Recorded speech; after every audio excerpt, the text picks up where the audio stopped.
Suddenly, the truck skidded off the road and toppled.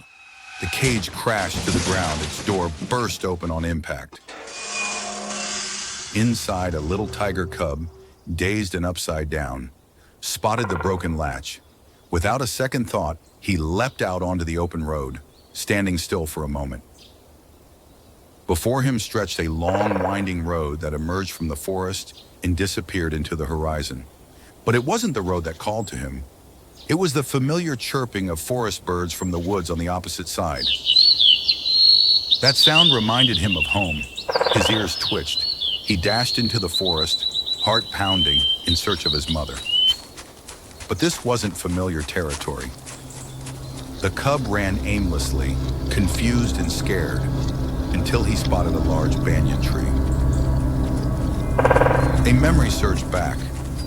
He and his mother had once been surrounded by a group of rhinos beneath that very tree. That day, for the first time, he saw his mother's fierce courage. She had fought bravely to protect him and steered them both to safety.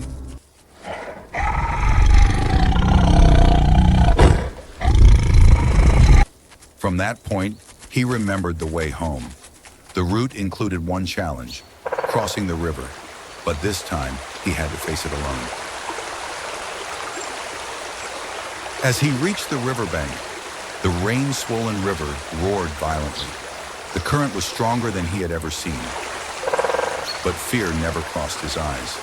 With determination, he dove in.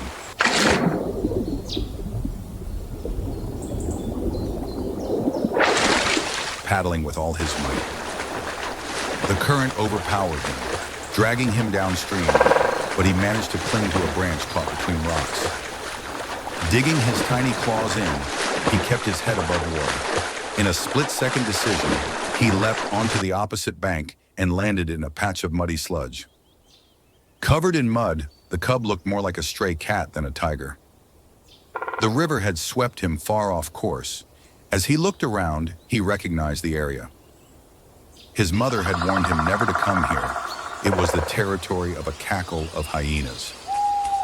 He shook himself violently to dry off, then crept forward carefully, trying not to make a sound. A chill ran down his spine. Just ahead, a group of hyenas circled a carcass, a dead rhinoceros. Its horn had been crudely sawed off. The hyenas hadn't killed it. Neither they nor the cub knew what had happened. Slipping silently through the underbrush, he passed without leaving a trace.